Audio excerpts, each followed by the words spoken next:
میں بہک سکوں یہ مجال کیا، میرا رہنما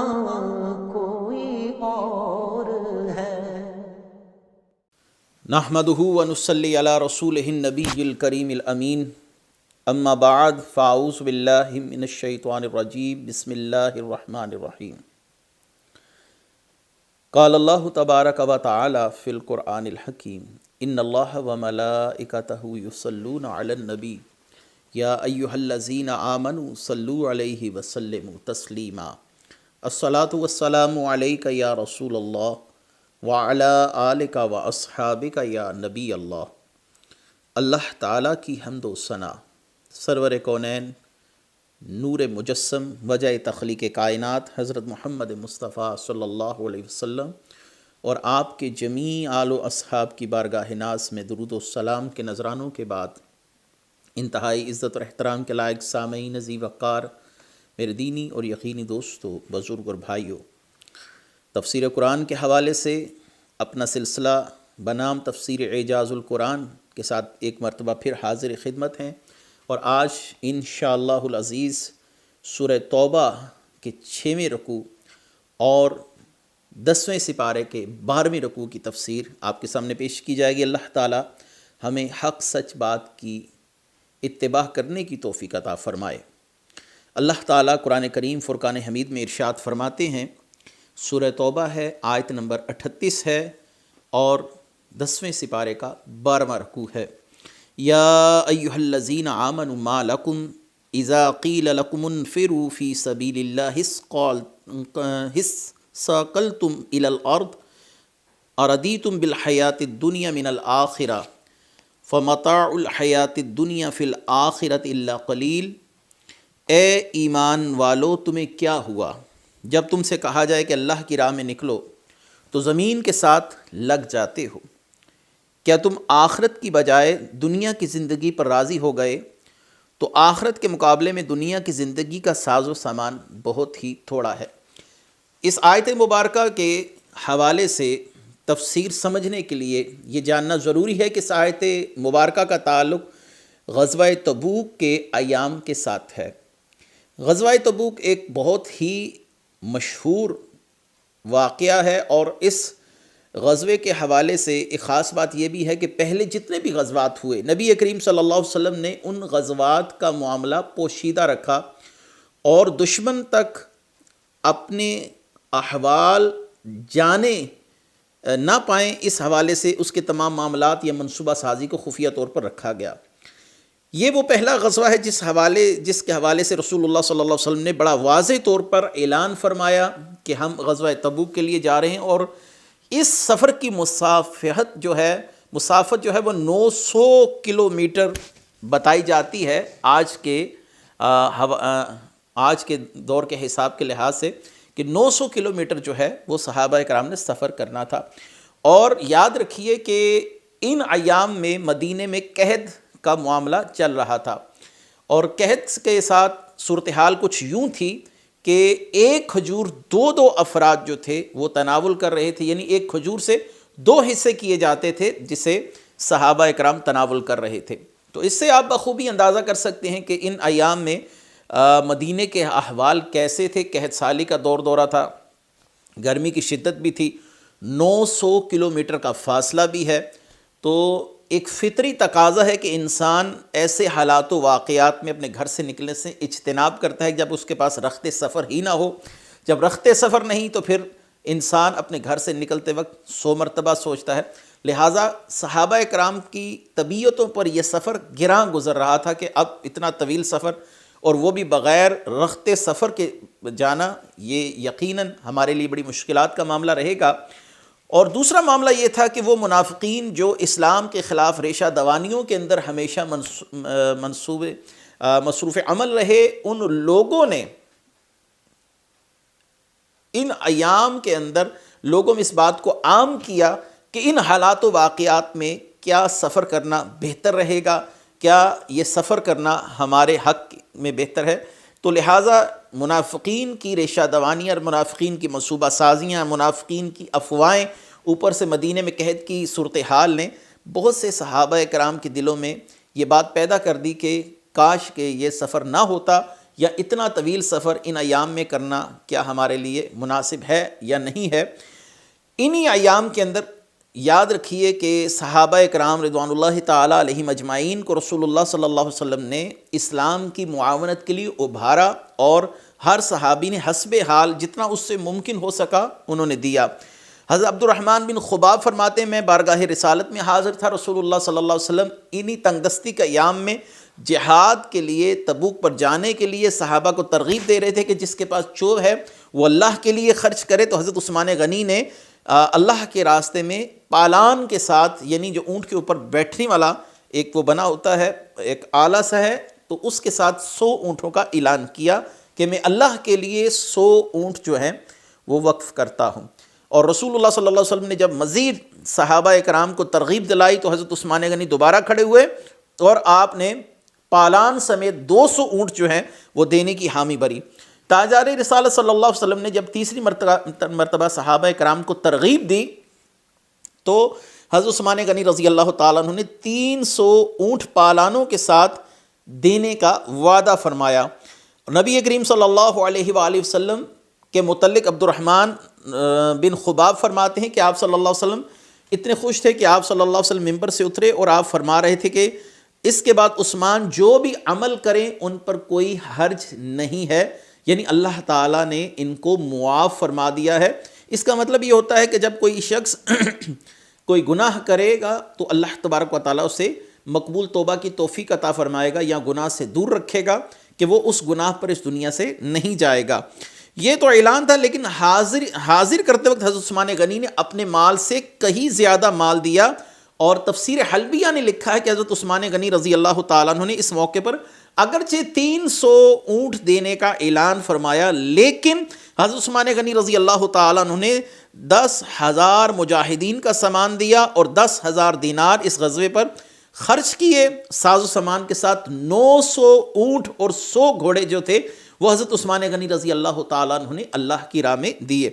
یہی وہ مقام ہے کہ جب حضرت ابو بکر صدیق رضی اللہ تعالیٰ عنہ اپنے گھر کا سارا سامان اٹھا کر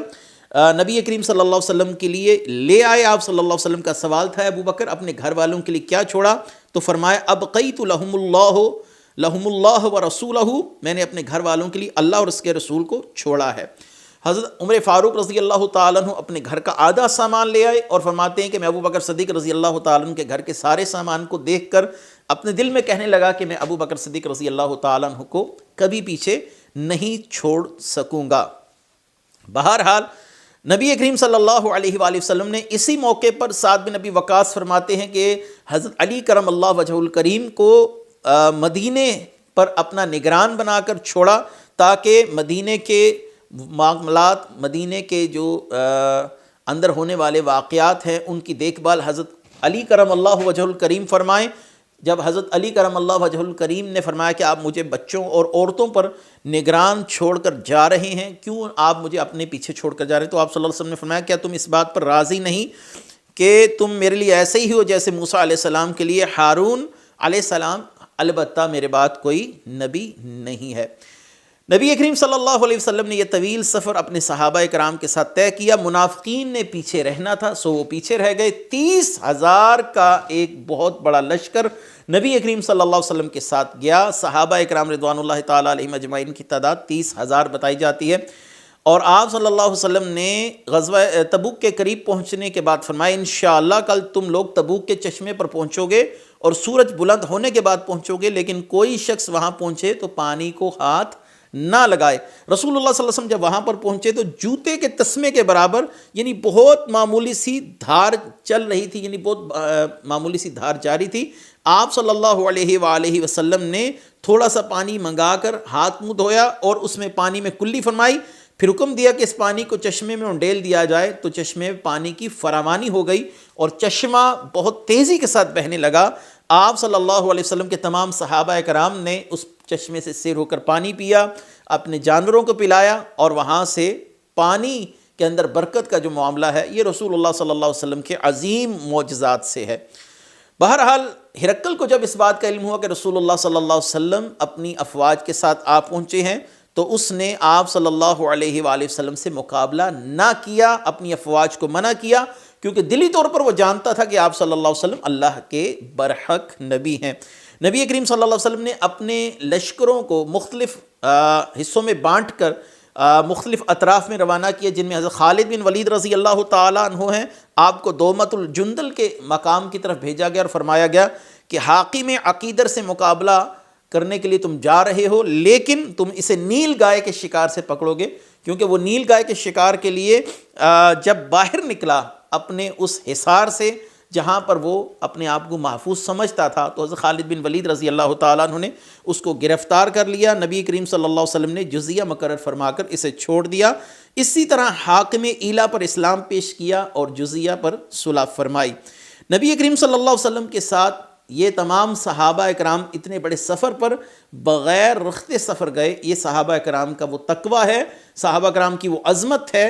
جس کی گواہیاں قرآن نے جا بجا دی ہیں۔ اگلی آیت ہے اِلَّا تَنْفِرُوا يُعَذِّبْكُمْ عَذَابًا عَلِيمًا وَيَسْتَبْدِلْ قَوْمًا غَيْرَكُمْ وَلَا تَضُرُّهُ شَيْئًا وَاللَّهُ عَلَى كُلِّ شَيْءٍ قَدِيرٌ۔ اگر تم کوچ نہیں کرو گے تو تمہیں دردناک سزا دی جائے گی اور تمہاری جگہ دوسرے لوگوں کو اللہ لے آئے گا، تم اس کا کچھ نہیں بگاڑ سکو گے، اللہ ہر شے پر قادر ہے۔ اگر تم کوچ نہیں کرو گے، غزوہ تبوک کے حوالے سے اللہ تبارک و تعالیٰ نے فرمایا اے مسلمانوں، اگر تم اللہ تعالیٰ کے محبوب کا ساتھ نہیں دو گے اور ان کے ساتھ جہاد کے لیے کوچ نہیں کرتے تو اللہ تعالیٰ تمہیں دردناک سخت سزا دے گا۔ دنیاوی سزا بھی ہو سکتی ہے قحط سالی کی صورت کے اندر، یا کسی بیماری کی صورت کے اندر، کسی وبا کی صورت کے اندر عذاب قبر بھی ہو سکتا ہے، روز محشر کا شدید ترین عذاب بھی ہو سکتا ہے، اور ممکن ہے کہ یہ تینوں چیزیں ہوں، اور تمہاری جگہ دوسرے لوگوں کو لے آئے گا جو تم سے بہتر اور فرما بردار ہوں گے۔ اس سے مراد یہ کہ اللہ تعالیٰ اپنے محبوب کی نصرت اور اپنے دین کی حفاظت خود فرمانے والا ہے۔ اگر تم نہیں کرتے تو اللہ تعالیٰ ایک ایسی قوم لائے گا جو اللہ کے دین کی معاونت کرے گی۔ تو معلوم ہوا کوئی شخص اگر دین کا کام کر رہا ہے تو یہ اس کے لیے سعادت ہے، اللہ تعالیٰ اس بات کا محتاج نہیں ہے کہ ہم اس کے دین کا کام کریں گے تو دین کا کام ہوگا۔ اللہ تبارک و تعالیٰ اپنے دین کے معاملات کے اندر کسی کا بھی محتاج نہیں، وہ اپنے محبوب کی نصرت بھی خود فرمائے گا، وہ اپنے دین کی نصرت بھی خود فرمائے گا، اور اس کے لیے اگر کوئی شخص دین کے کام کا حصہ بنتا ہے تو یہ اس شخص کی سعادت ہے کہ اللہ نے اس کو سعادت دی کہ وہ دین کے کام کا کسی طریقے سے حصہ بنا۔ اگر وہ نہیں کرتا تو کوئی دوسرا کرے گا، دوسرا نہیں کرتا تو تیسرا کرے گا، یعنی اللہ تبارک و تعالیٰ کسی سے چاہے کام لے لے تو یہ شخص کے لیے ازلی سعادت ہے، ابدی سعادت ہے، نہ کہ ہم کوئی احسان کر رہے ہیں دین پر۔ جیسا کہ سورہ حجرات میں کچھ لوگوں کے متعلق فرمایا گیا کہ محبوب صلی اللہ علیہ وسلم آپ ان سے کہہ دیجئے کہ تم مسلمان ہوئے ہو تو تمہارا کوئی احسان نہیں ہے اسلام پر، بلکہ اللہ نے تم پر احسان کیا ہے کہ تمہیں اسلام کی دولت سے بہرہ مند فرما دیا ہے۔ اگلی آیت مبارکہ، یہاں سے یہ بات ذہن میں رہے کہ دین ہمارا محتاج نہیں ہے، ہم اپنی سعادتیں پانے میں دین کے محتاج ہیں، اور ہمیں خوش ہونا چاہیے، اللہ کا شکر ادا کرنا چاہیے کہ اللہ تعالیٰ نے ہمیں دین کے کام کے لیے منتخب فرمایا۔ اگلی آیت مبارکہ 40ویں آیت مبارکہ صدیق اکبر رضی اللہ تعالیٰ عنہ کے حوالے سے اہم ترین آیت مبارکہ، اللہ نے فرمایا اِلَّا تَنْصُرُوهُ فَقَدْ نَصَرَهُ اللَّهُ إِذْ أَخْرَجَهُ الَّذِينَ كَفَرُوا ثَانِيَ اثْنَيْنِ إِذْ هُمَا فِي الْغَارِ إِذْ يَقُولُ لِصَاحِبِهِ لَا تَحْزَنْ إِنَّ اللَّهَ مَعَنَا فَأَنزَلَ اللَّهُ سَكِينَتَهُ عَلَيْهِ وَأَيَّدَهُ بِجُنُودٍ لَّمْ تَرَوْهَا وَجَعَلَ كَلِمَةَ الَّذِينَ كَفَرُوا السُّفْلَىٰ وَكَلِمَةُ اللَّهِ هِيَ الْعُلْيَا وَاللَّهُ عَزِيزٌ حَكِيمٌ۔ اگر تم اس نبی کی مدد نہیں کرو گے تو اللہ ان کی مدد فرما چکا ہے، جب کافروں نے ان کو وطن سے نکال دیا، جبکہ یہ دو میں سے دوسرے تھے، جب دونوں غار میں تھے، جب یہ اپنے ساتھی سے فرما رہے تھے کہ غم نہ کر، بے شک اللہ ہمارے ساتھ ہے، تو اللہ نے اس پر اپنی تسکین نازل فرمائی اور ان لشکروں کے ساتھ اس کی مدد فرمائی جو تم نے نہ دیکھے، اور اس نے کافروں کی بات کو نیچے کر دیا، اور اللہ کی بات ہی بلند و بالا ہے، اللہ غالب حکمت والا ہے۔ کتب اہل سنت ہوں یا کتب روافض ہوں، اس آیت کا مصداق حضرت ابو بکر صدیق رضی اللہ تعالیٰ عنہ لصاحبہ سے مراد حضرت ابو بکر صدیق رضی اللہ تعالیٰ عنہ کی ذات ہے۔ اور اس آیت مبارکہ کے اندر ہجرت کے واقعے کو بڑا تفصیل کے ساتھ بیان کیا جا رہا ہے کہ جب اللہ تبارک و تعالیٰ کے حکم سے نبی کریم صلی اللہ علیہ وسلم ہجرت کر مکہ سے مدینہ کی طرف نکلے، اور آپ صلی اللہ علیہ وآلہ وسلم نے ہجرت کے دوران غار ثور میں 3 دن کا قیام فرمایا، تو ان 3 دن کے قیام کے اندر صورتحال یہ تھی کہ کفار آپ کا پیچھا کرتے ہوئے غار ثور کے دہانے تک جا پہنچے، اور مکڑی نے وہاں پر فوراً اپنا جالا بنایا، اور ایک کبوتری نے وہاں پر فوراً انڈے دے دیے، اور غار کے دہانے تک پہنچنے کے بعد بھی کفار آپ کو نہ دیکھ سکے۔ صدیق اکبر رضی اللہ تعالیٰ عنہ کو یہ حزن تھا، یہ غم تھا، یہ پریشانی تھی کہ اگر ہمیں کفار نے پکڑ لیا تو نبی کریم صلی اللہ علیہ وسلم کا کیا ہوگا، اور آپ صلی اللہ علیہ وآلہ وسلم کے حوالے سے پریشان بھی تھے کہ آپ صلی اللہ علیہ وسلم مبلغ اعظم ہیں، اور آپ صلی اللہ علیہ وسلم کو کوئی نقصان نہ پہنچے، اور اگر آپ صلی اللہ علیہ وسلم کو کچھ ہوتا ہے تو پھر دین اسلام کا کیا ہوگا۔ تو رسول اللہ صلی اللہ علیہ وسلم نے آپ کو تسلی دی، ان اللہ معانا، اللہ ہم دونوں کے ساتھ ہے۔ صوفیہ نے یہاں پر ایک بڑی اچھی بات فرمائی ہے کہ حضرت موسیٰ علیہ السلام جب اپنے بنی اسرائیل کے لشکر کے ساتھ نکلے، ان 12 قبائل کے ساتھ، تو آپ نے فرمایا میرا رب ان معی ربی سیہدین، میرا رب میرے ساتھ ہے، لیکن رسول اللہ صلی اللہ علیہ وسلم نے فرمایا کہ ان اللہ معنا، ہمارا رب ہم دونوں کے ساتھ ہے۔ تو یہاں پر معیت میں اپنے ساتھ حضرت ابوبکر صدیق کو شامل کیا، تو معلوم ہوا کہ صدیق اکبر رضی اللہ تعالیٰ عنہ کو اللہ تعالیٰ نے وہ عظمتیں عطا فرمائی ہیں جو گزشتہ قوموں میں کسی بھی نبی کے صحابی کو نصیب نہیں ہوئی۔ اور دوسرا یہ ہے کہ اللہ تبارک و تعالیٰ نے حضرت ابوبکر صدیق رضی اللہ تعالیٰ عنہ کی نصرت کو، مدد کو اپنی مدد فرمایا ہے کہ اگر تم نبی کی مدد نہیں کرو گے تو اللہ ان کی مدد فرما چکا ہے جب رسول اللہ صلی اللہ علیہ وسلم نکلے۔ تو رسول اللہ صلی اللہ علیہ وسلم کے ساتھ جو اللہ کی مدد شامل تھی وہ حضرت ابوبکر صدیق رضی اللہ تعالیٰ عنہ کی صورت میں تھی۔ رسول اللہ صلی اللہ علیہ وسلم تک کفار نہیں پہنچ سکے، یہ بھی اللہ کی مدد تھی۔ کفار آپ صلی اللہ علیہ وسلم کے سامنے کھڑے ہو کر آپ کو نہیں دیکھ سکے، اللہ کی مدد تھی۔ بہرحال یہ صدیق اکبر رضی اللہ تعالیٰ عنہ کے حوالے سے بڑی ہی خوبصورت آیت مبارکہ ہے، اور آپ کی صحابیت قرآن سے ثابت ہے۔ لصاحبہ، اگر کسی اور صحابی کی صحابیت کا انکار کیا جائے تو اس کو گمراہی کہا جائے گا، لیکن ابوبکر صدیق رضی اللہ تعالیٰ عنہ کی صحابیت کا اگر انکار کیا جائے تو کوئی شخص بھی جو اس فعل کا مرتکب ہوتا ہے تو وہ دائرہ اسلام سے خارج ہو جائے گا۔ حضرت ابوبکر صدیق کی صحابیت قرآن کی آیت سے، قرآن کی نص سے ثابت ہے۔ حضرت ابوبکر صدیق رضی اللہ تعالیٰ عنہ ساتھ ہیں۔ اللہ تعالیٰ نے فرمایا فَأَنزَلَ اللَّهُ سَقِينَتَهُ عَلَيْهِ وَأَيَّدَهُ بِجُنُودٍ لَّمْ تَرَوْهَا وَجَعَلَ كَلِمَةَ الَّذِينَ كَفَرُوا السُّفْلَىٰ، اللہ نے کافروں کی بات کو نیچے کر دیے، یعنی کفار جو ارادے کر رہے تھے وہ نہ پورے کر سکے۔ 3 دن 3 راتیں رسول اللہ صلی اللہ علیہ وسلم کے ساتھ غار ثور میں قیام ہے صدیق اکبر کا، اور یہ 3 دن اور 3 راتیں فقط قیام نہیں ہے، ایک شیخ اپنے مرید پر وہ نظر کرنا ہے کہ مرید فنا پھر رسول کی منزلوں پر جا پہنچا۔ اور حضرت عمر فاروق رضی اللہ تعالیٰ عنہ اکثر فرمایا کرتے تھے میری تمنا ہے کہ کاش میرے سارے اعمال حضرت ابوبکر صدیق رضی اللہ تعالیٰ عنہ کے دنوں میں سے ایک دن اور راتوں میں سے ایک رات کے عمل کے برابر ہو جاتے۔ پوچھا گیا وہ رات کون سی ہے، وہ دن کون سا ہے؟ تو آپ نے فرمایا جس رات آپ صلی اللہ علیہ وسلم کے ساتھ حضرت ابوبکر صدیق رضی اللہ تعالیٰ نے غار کی طرف سفر کیا، جب وہ دونوں غار تک پہنچے تو حضرت ابوبکر صدیق نے عرض کی یا رسول اللہ صلی اللہ علیہ وسلم،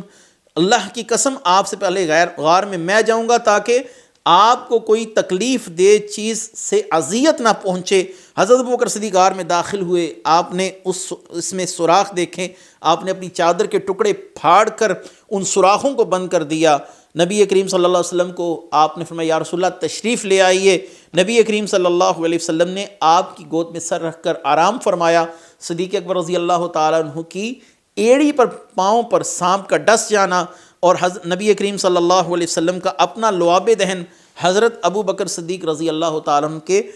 قدم مبارک پر لگانا، اور وہ دن جب حضور صلی اللہ علیہ وسلم کے وسائل ظاہری کے بعد عرب کے چند قبیلے مرتد ہو گئے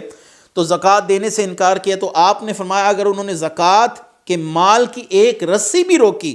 جو وہ رسول اللہ صلی اللہ علیہ وسلم کے دور میں دے رہے تھے تو میں ان کے خلاف جہاد کروں گا۔ میں نے عرض کی اے رسول اللہ کے خلیفہ،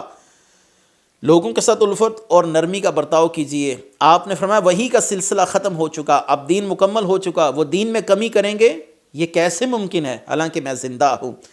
اور اللہ نے فرمایا ایدہ بجنود لم تروہا، اس آیت کی تفسیر یہ ہے کہ اللہ نے فرشتے نازل کیے، اپنے حبیب کی مدد فرمائی، فرشتوں نے کفار کے چہروں اور نگاہوں کو تاجدار رسالت کی طرف دیکھنے سے پھیر دیا۔ اور دوسری تفسیر یہ ہے کہ اللہ تعالیٰ نے کفار کے دلوں میں رعب ڈال دیا یہاں تک کہ وہ واپس لوٹ گئے۔ تیسری تفسیر بھی ہے کہ اللہ تبارک و تعالیٰ نے اس آیت میں خبر دی کہ جب رسول اللہ صلی اللہ علیہ وسلم غار میں تھے اور شدید خوف کا معاملہ تھا حضرت ابوبکر صدیق پر، تو اللہ تعالیٰ نے ان سے دشمنوں کا مکر پھیر دیا، اور جیسے میدان بدر میں ان کی مدد فرمائی ایسے ہی اللہ تعالیٰ نے فرشتوں کے ذریعے ان کی مدد فرمائی۔ وَجَعَلَ كَلِمَةَ الَّذِينَ كَفَرُوا السُّفْلَىٰ، کافروں کی بات سے مراد شرک یا دعوت کفر ہے، اور اللہ کی بات سے مراد توحید یا دعوت اسلام ہے۔ ایک یہ قول ہے کہ کافروں کی بات سے مراد نبی کریم صلی اللہ علیہ وسلم کو شہید کرنے کی وہ سازش ہے جس میں وہ کامیاب نہیں ہو سکے۔ رسول اللہ صلی اللہ علیہ وسلم بخیر و عافیت حفاظت کے ساتھ مدینے میں پہنچے۔ اگلی آیت مبارکہ انفروا خفافا وثقالا وجاہدوا باموالکم وانفسکم فی سبیل اللہ ذالکم خیر لکم ان کنتم تعلمون، تم مشقت اور آسانی ہر حال میں اللہ کی راہ میں نکلو، کوچ کرو، اپنے مالوں اپنی جانوں کے ساتھ اللہ کے راستے میں جہاد کرو، اگر تم جانو تو یہ تمہارے لیے بہت بہتر ہے۔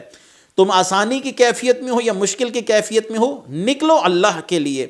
یعنی چاہیے تم اس حال میں ہو کہ جہاد کرنا تم پر آسان ہے، یا اس حالت میں ہو کہ جہاد کرنا تم پر بھاری ہے، بہرحال تم مسلمان ہو تو کوچ کرو۔ مفسرین نے جیسے کہ علامہ راضی رحمۃ اللہ علیہ نے خفافاً اور ثقالاً کی بڑی ہی خوبصورت تفاسیر بیان فرمائی ہیں۔ یعنی ایک یہ کہ تم نکلنے میں آسانی محسوس کرو یا مشقت، تمہیں نکلنا ہی اللہ کی راہ میں۔ دوسرا یہ کہ اہل و عیال تمہارے کم ہو یا اہل و عیال زیادہ ہو، خفافا و ثقالا۔ اب اس کی تفسیر ہے چاہے تم آسانی محسوس کر رہے ہو یا مشکل محسوس کر رہے ہو، اس کی تفسیر چل رہی ہے کہ اہل و عیال کم ہو یا زیادہ، اسلحہ کم ہو یا زیادہ، سواری تمہارے پاس ہو یا تم نے پیدل جانا ہو، یا جوان ہو یا تم بوڑھے ہو، طاقتور ہو یا کمزور ہو، بہادر ہو یا بزدل ہو، بہرحال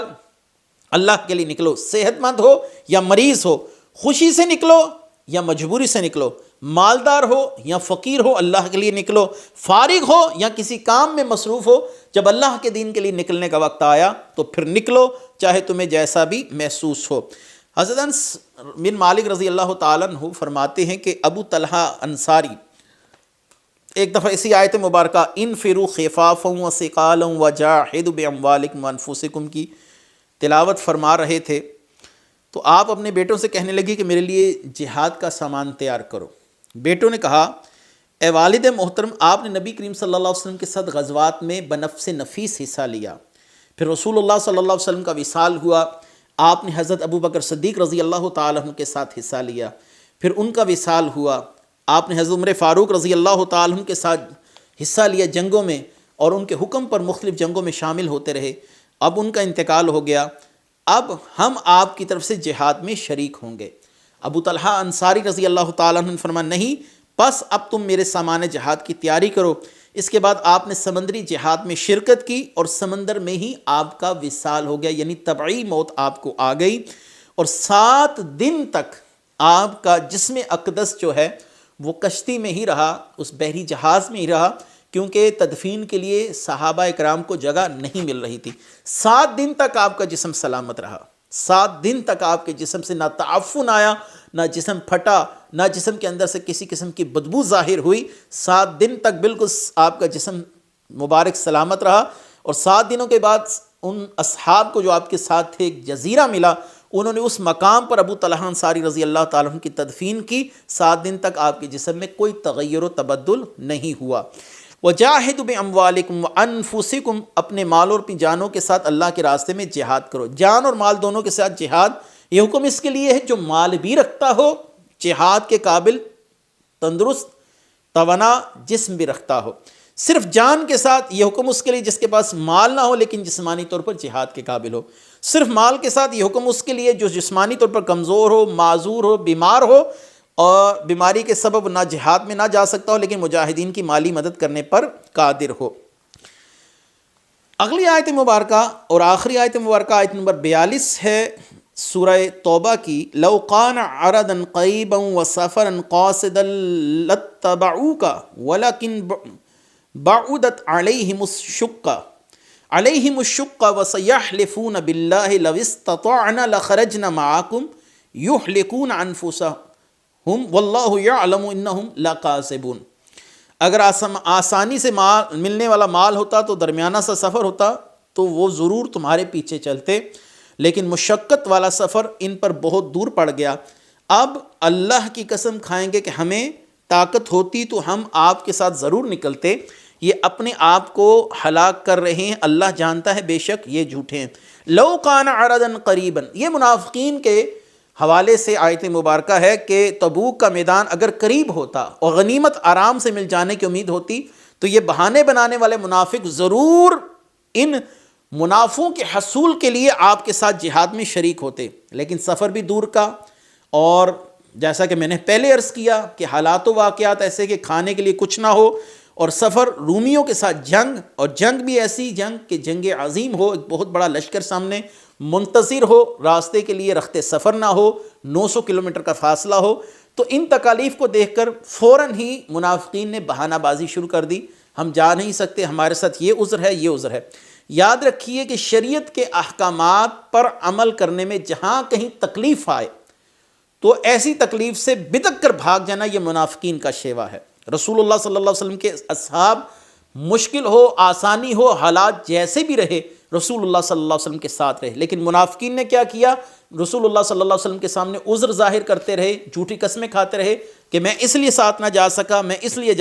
ساتھ نہ جا سکا،